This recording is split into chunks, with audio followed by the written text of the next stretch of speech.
What's up, guys? Hope you're having a good day. Today I'm going to break down two different things I did today. One, I traded it on my Weibo account, and then I actually got back into doing the Top Step account.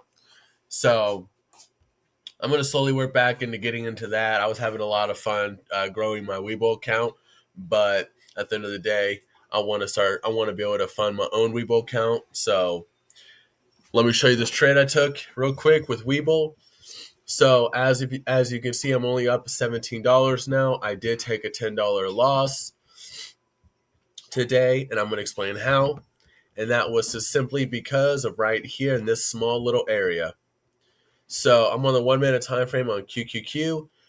By the way, QQQ finally had a nice little bit of a nice sell off. We hit lows of 382 today, so that was really nice to see. Finally, almost all of November, it was trading sideways, and it was just complete. It was more annoying than anything. Direction really wasn't clear, and you never had really any sense of like true clarity for me, at least. But yeah, had a break below. It had an open, and I just, the moment it broke below, I was just way too eager. I lacked patience, so had to make sure I wrote it down in my journal, and yeah, just got faked out.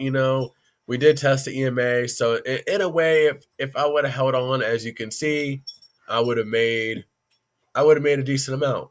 But I wasn't comfortable with taking that big of a loss, and I did end up taking. I actually did two trades. One trade I lost like $40, and then the second trade I made. I lost $40 my first trade. My second trade I made $30, and that's what made me end the day down $10 flat. Basically, I waited for a open, a break, and then once we consolidated a little bit, once we broke below it and we hit a new low, that gave me confirmation that there was a continuation on the downside and that we were hitting lower lows and lower highs. So the moment I got that indication we broke below this 384.62 range, I did get into a QQQ put. By the way, that's why my losses in my profits were so much bigger than what they've been the past 2 weeks, because TQQ and SQQQ, I was only making a few dollars and losing a few dollars, whereas in today, I lost $40, I made $30 back. So that's why I'm down $10. Just like, I don't want you guys thinking that I'm slowly getting better at risk management. My risk management isn't the best, but I am getting better. But yeah, I got out around here when we started forming a little bit of a support, and we were already oversold as it was at one point. Jesus, look at the RSI, guys. At one point, the RSI was at 16, so we were just screaming oversold at this point. And at that point, I was just like, you know what? I was like, there's no point in me holding it. The more I hold, the way I saw it was, yeah, we do have a continuation on the downside, which is nice and good for me and good for all the bears. But when you're that oversold, I feel like in my opinion, the longer you hold when it's that oversold or even overbought, the more of a chance you have of getting caught in a nasty pullback. So I did make some up. I was happy, but at the end of the day, it is what it is. This right here, guys, I'm telling you right now, I know you guys look at this as a red day for me, and I do too. But damn, this gives me more. This right here gives me so much more confirmation that that when I really do wait for all my criteria to be met, this trade setup is perfect. I wait for that open. I wait for a break below. I wait for the open below. I wait for it to validate as a new support or a new resistance, depending if I'm going long or short. And then I wait for it to hit a higher high or a lower low, which gives me confirmation that we are on a continuation pattern. And once I wait for all of those things, guys, you guys see me like the last 2 weeks. I had 8 green days in a row. I didn't trade Friday, Direction wasn't the clearest until around 11:15 on AM on Friday. I missed out a little bit, but I did have a stressful day on Thursday. So I know that usually if I do have a stressful day, I know that usually the next day I tend to be a little bit on edge. I tend to be a little bit more anxious with my emotions.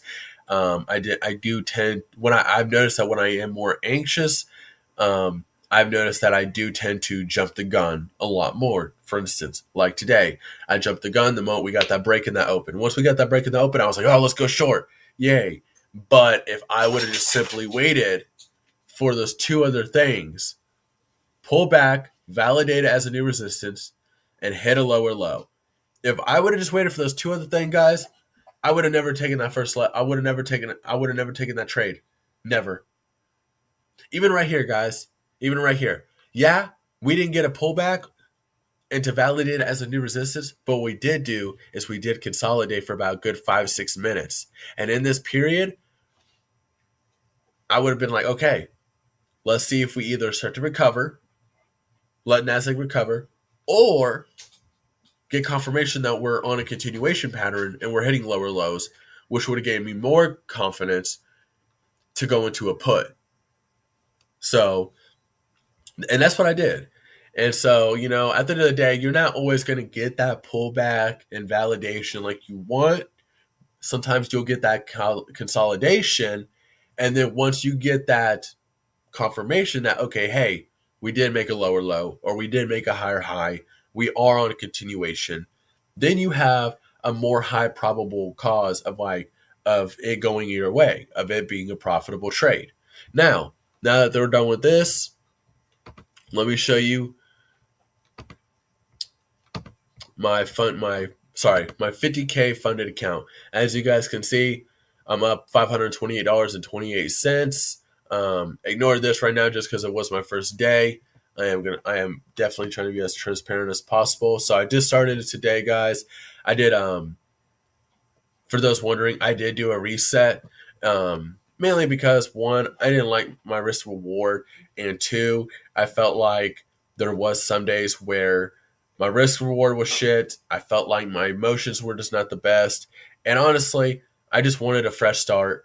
And I kid you not, in this time period of me taking this last 2-3 week break since I've traded Top Step, I kid you not, I was thinking about it. I was like, man, should I even care about the funded account? I was like, I'm having so much fun growing my own account, my own money. I feel like a baller a little bit, feeling like a little boss. 8 days green. I was like, yeah, I'm up $27. Never been hyped over $27 besides this. But no, I did a reset. Top Step did offer a free reset, so it was sort of like, I don't know. It was one of those things where I was started debate it, and then the next day, Top Step's like, if you watch our TV, our YouTube live, we will we'll give out a free code to give you a free reset of any account, but it's one account only. And so I was like, you know what? I feel like that's a sign from above, and so I took it.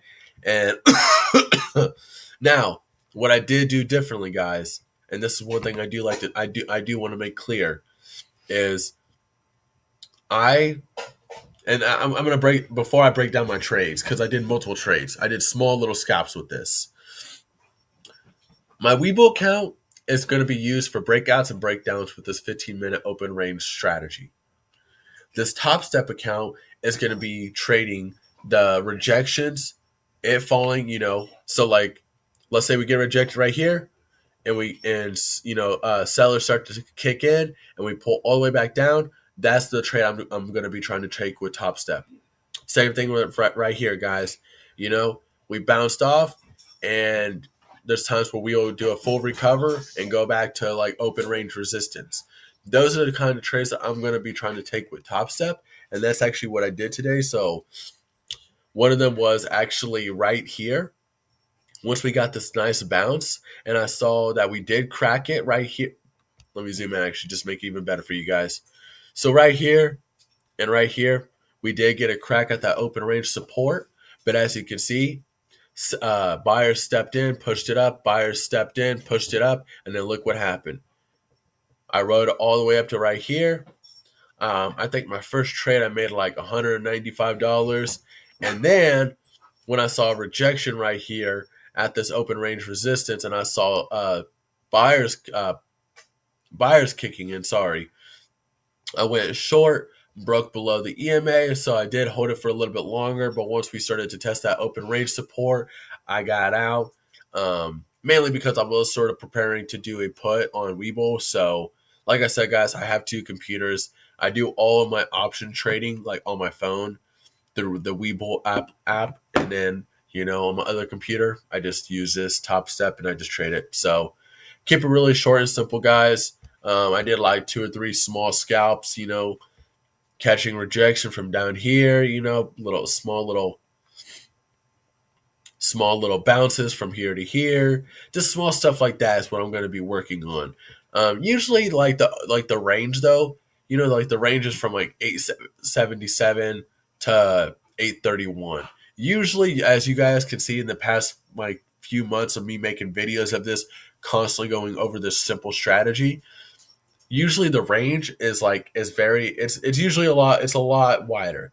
It's not like this small crap right here. This is very small. I actually didn't even really there was sometimes where I didn't really feel completely comfortable with getting in at rejection or bounces, simply because of how small the range was from open range of resistance to open range support. I do like to see a little bit more of a range in my opinion, at least. That's what I like to see. But made $528, so definitely over 20% done so far. Definitely going to try to get this done in like 2 weeks. That's the real goal for me. That's like the fastest I've ever gotten a funded account back. So definitely going to see if I can do it in 2 weeks. But yeah, just thought I'd show you guys that. Went 1 for 1 on Webull, lost $10. Went 3 for 0 on Top Step and made $528. So that really sums up my day. If you guys got any questions, comment below. If you guys got any future recommendations for future videos, comment below. Like and subscribe. I appreciate you guys. By the way, we did have factory orders come in at 10 a.m. today. That's actually right when we did, if I'm correct. Nah, I did not actually. But factory orders did come in at 10 a.m. tomorrow, and I think we have Jolts. It's like a jobs reports coming out tomorrow in the morning. I think it's like 8:30 a.m. or 9:30. So definitely be on the lookout for that, guys.